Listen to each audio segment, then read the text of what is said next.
da Flamengo TV.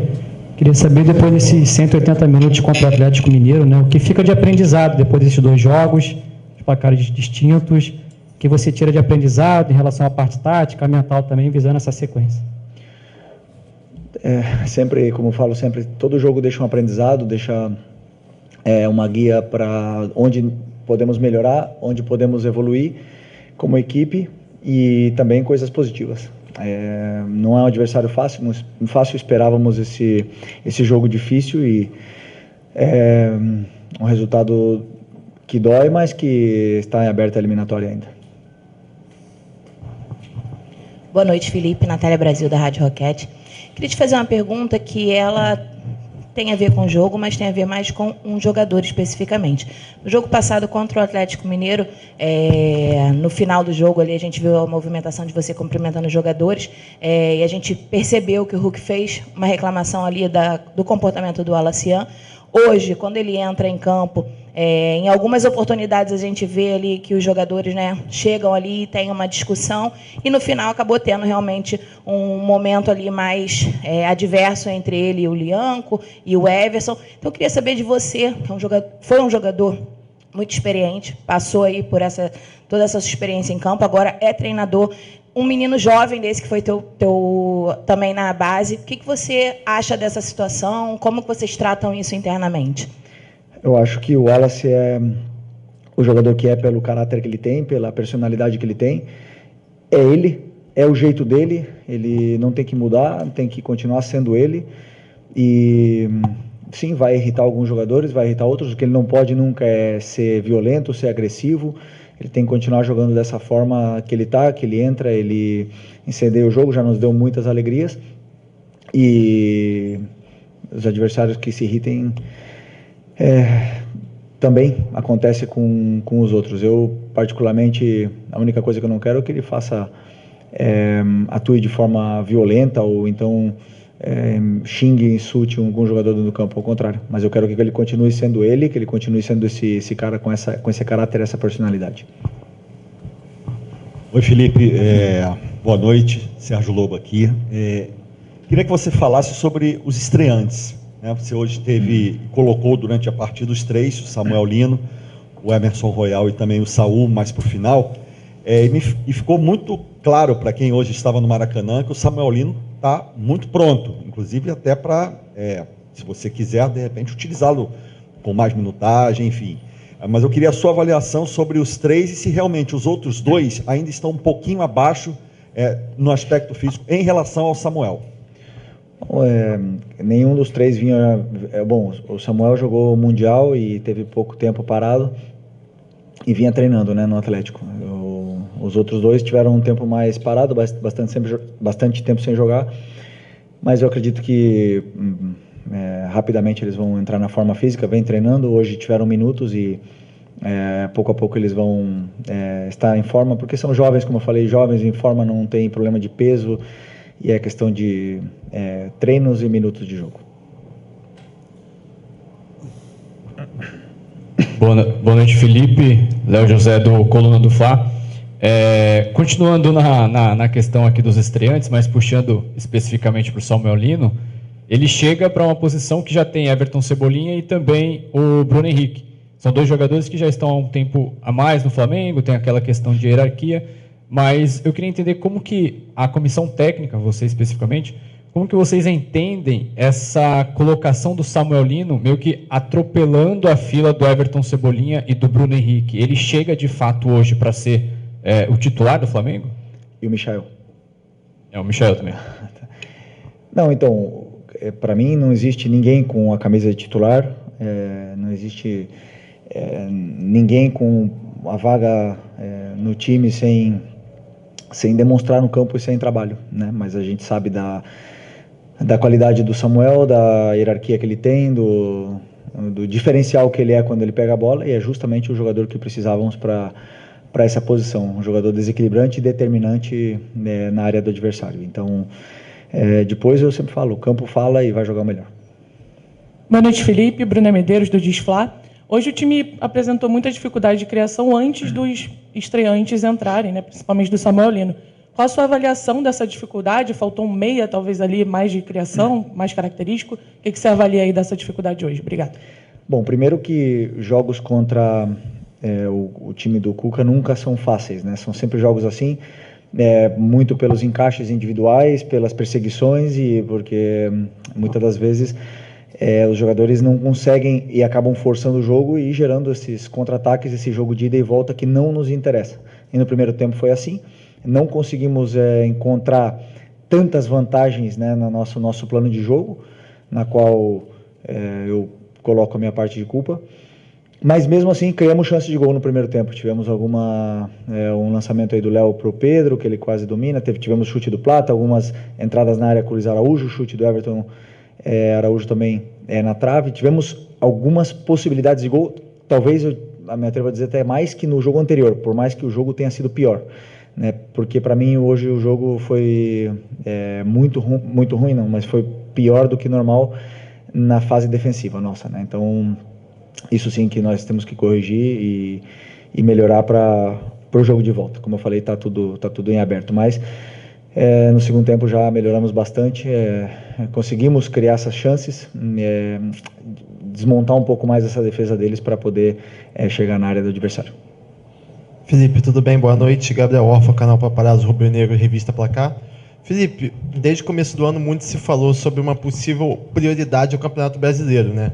Depois da derrota para o Central Córdoba, você falou que isso não é verdade. E eu queria saber como é que você enxerga agora a situação desse jogo de volta na Copa do Brasil, porque o Flamengo está na liderança do Brasileiro, brigando na parte de cima da tabela. Tem agora um jogo difícil contra o Ceará, uma viagem longa, talvez muito desgastante. Depois vai para Minas para a Copa do Brasil. Como é que você enxerga esse jogo? Se você pretende ir com força máxima tanto contra o Ceará quanto contra o Galo, e também se você puder falar, aproveitando também, sobre os reforços nessa janela, se você já teve 4, e você teve um retorno também do Vitor Hugo, quero saber se você pretende utilizar o Vitor Hugo em algum momento. Obrigado. Pessoal, antes dele responder, eu queria pedir que a gente fizesse uma pergunta, nós estamos muitos. Eu já até esqueci, a primeira é do... Uma possível prioridade ao Brasil. Ok. Não, é bom, como a gente já falou, Brasileiro e Libertadores sim que são prioridades, mas eu entrei hoje para ganhar. Com o time que entrou no campo, foi um time montado para vencer. Da mesma forma que o jogo do Ceará, vou preparado para vencer, com as peças que eu acredito que são as melhores para poder vencer o jogo. E depois na volta, claro que vamos para tentar reverter, como eu bem falei antes, numa pergunta de um companheiro teu, e para mim, na minha opinião, está totalmente aberta. Sabemos que é difícil jogar no estádio do adversário, mas da mesma forma que eles venceram aqui, a gente pode vencer lá. Felipe, aqui. Ok. No lance do gol, né, o Atlético fechou as linhas de passe, o Flamengo trocou passe dentro da área, resultou de um erro, o Coelho fez o único gol da partida. Qual a sua recomendação para os jogadores da defesa, zagueiros, goleiro, quem mais participar da saída de bola, em situações como essa, em que não é possível arriscar um passe ali, ou é muito perigoso, como foi, e o que é que saiu errado nessa jogada? Bom, eu não vi ela toda ainda, mas eu sei como é que o Atlético pressionava e sei como é que eram as soluções, né? Então, essa nossa saída de bola, ela nos deu tanto sucesso até agora, a gente saiu jogando de várias formas diferentes, contra várias pressões diferentes, e hoje aconteceu o primeiro erro, talvez, de saída de bola, que tenha acontecido o gol, na qual eu peço para os meus jogadores fazer isso, eu peço para eles saírem jogando, e eu sei do risco que existe, e algum dia iria acontecer, foi hoje, infelizmente. Então, a única coisa que eu quero é que eles não parem de tentar de sair jogando, porque eu acredito que no futebol dessa forma, essa é a minha ideia, e eles assumiram e entenderam bem o que eu quero e o que eu espero, né? Nessa saída da pressão, eu acredito que foi um passe onde o Léo não contava com que tinha um jogador esperando, não sei se era o Coelho, né, que antecipou, e um passe atravessado na frente da área, e acabou que perdemos a bola e tomamos o gol. Mas, como eu falei, responsabilidade minha, porque é uma saída de bola que eu treino e eu peço para eles fazerem, e às vezes o risco está aí. Felipe aqui, Thiago Lima do GE, boa noite. Felipe, eu queria te perguntar em relação ao Luiz Araújo, que a gente viu hoje é um jogador que não foi bem na minha avaliação, e ele estava na esquerda, você encaixou o Matheus Gonçalves na direita, né, para ele poder jogar ali, e você puxou o Luiz para a esquerda. A gente já viu você fazer isso outras vezes. Eu queria saber como é que você enxerga o Luiz Araújo na esquerda. Você acha que ele consegue render ali o que ele rende na direita? Obrigado. Não, acredito que o melhor lugar dele seja, né, na direita, né?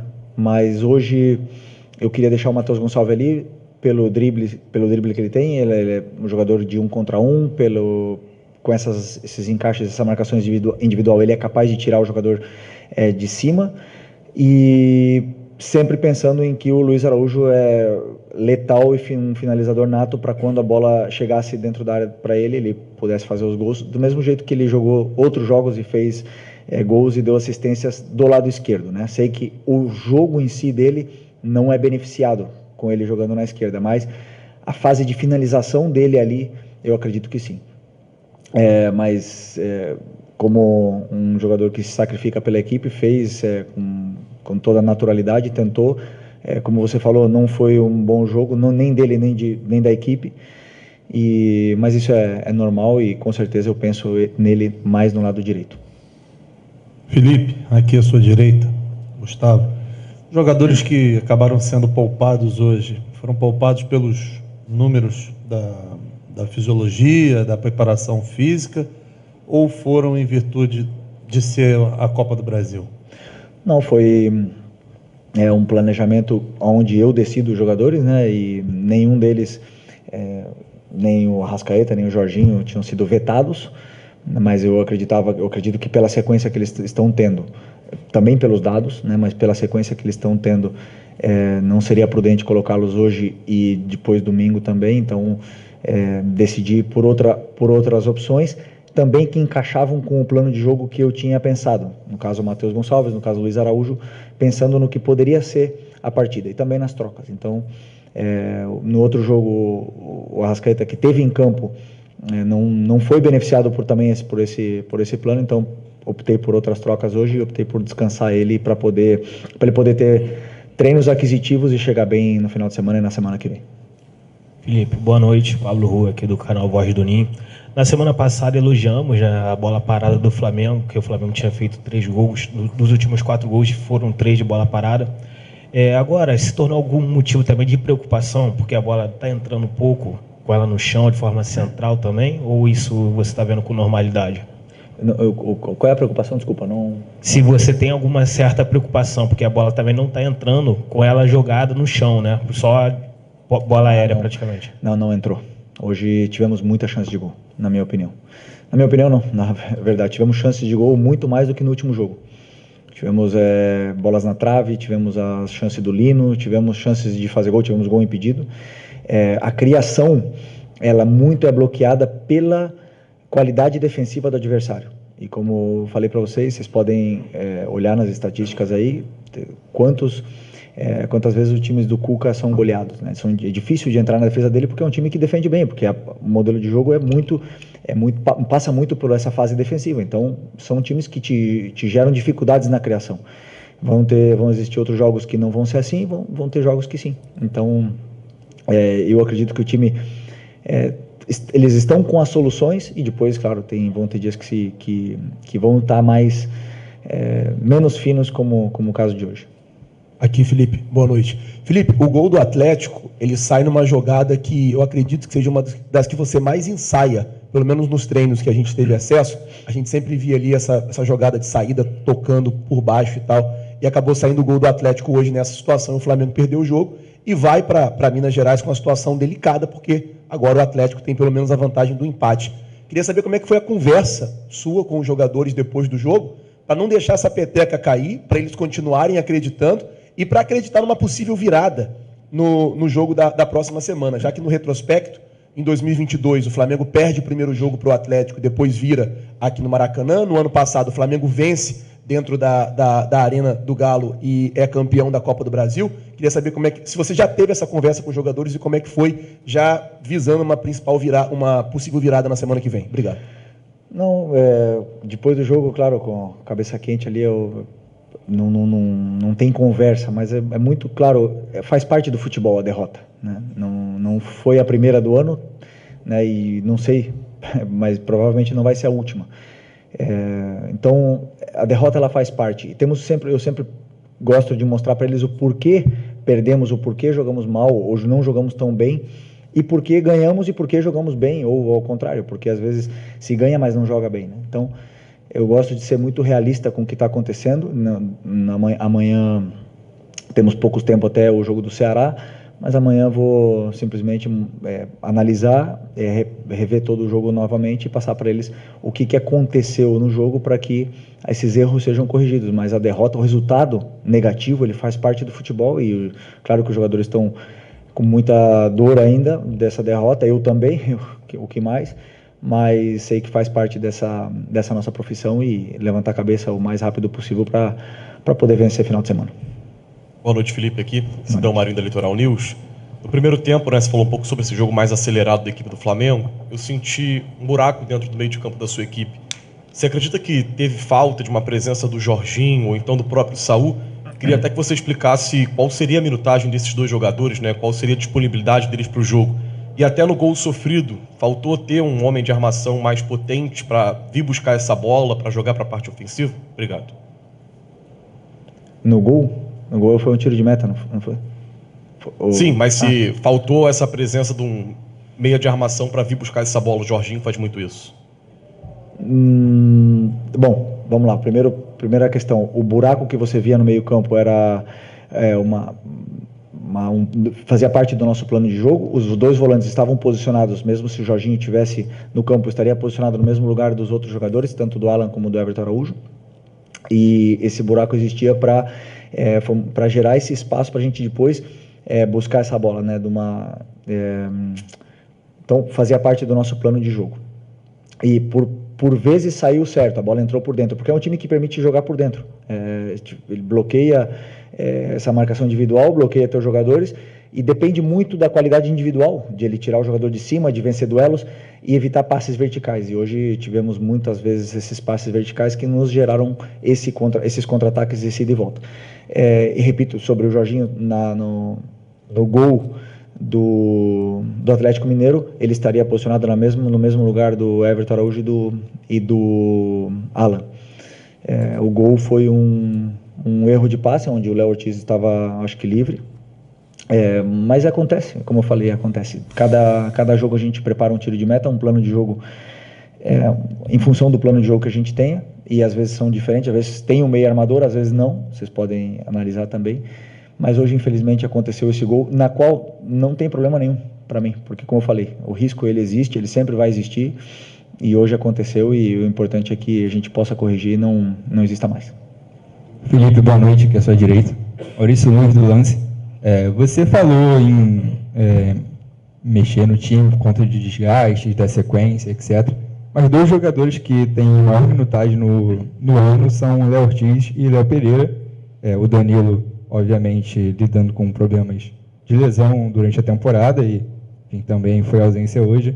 Eu queria perguntar de você por que o Léo Ortiz e o Léo Pereira, por exemplo, têm essa sequência tão grande, principalmente nas ausências do Danilo, e o Cleiton, o João Vitor, enfim, outras opções não têm tantas oportunidades quanto os jogadores, por exemplo, o Everton Araújo, que também saiu da base, mas vem tendo oportunidades no time quando o Jorginho e outros jogadores precisam descansar. Obrigado. Porque eu acredito que, primeiro, a zaga é um lugar delicado, não gosto de mexer na última linha, não gosto de fazer trocas da última linha, como hoje eu fiz, né, tanto Vinha como Varela, não gosto de fazer trocas ali. Tento mexer o menos possível, e hoje, pensando nesse desgaste desses dois jogadores que você citou, existe também o adversário, né? Um adversário que nos gera muitas dificuldades, muitos problemas na nossa última linha, e achei que não seria justo que os dois meninos jogassem esse jogo. Por mais que, claro, todo mundo pensa, né, que todos podem jogar porque são da base, mas eu acredito que sempre na zaga é uma situação mais delicada pela importância e a dificuldade que o jogo hoje com Hulk, Rony e Coelho iria gerar na nossa última linha. Então, por isso optei por continuar com eles, são fortes, são jovens e estão bem, mas se precisar contra o Ceará ou até mesmo na volta, eu sei que tem o João e o Cleiton. Aqui, boa noite, Felipe, tudo bem? Isabelle Costa, canal Gold. Acho que foi uma surpresa, assim, um tanto quanto inesperada, a relacionados com o Samuel Lino, o Royal e também o Saul, né? Até porque eles estavam em período de pré-temporada, o Saul mesmo, a gente tinha até falado sobre. Como é que você vê a preparação deles? Porque a gente já viu em campo o Samuel Lino, inclusive, indo muito bem, fez aquele gol que estava impedido, mas se movimentando muito bem. Como você vê a preparação e entrosamento deles também, né? Porque foram pouquíssimos treinos. E sobre o Everton Cebolinha, o que está pegando com o Everton? Obrigada.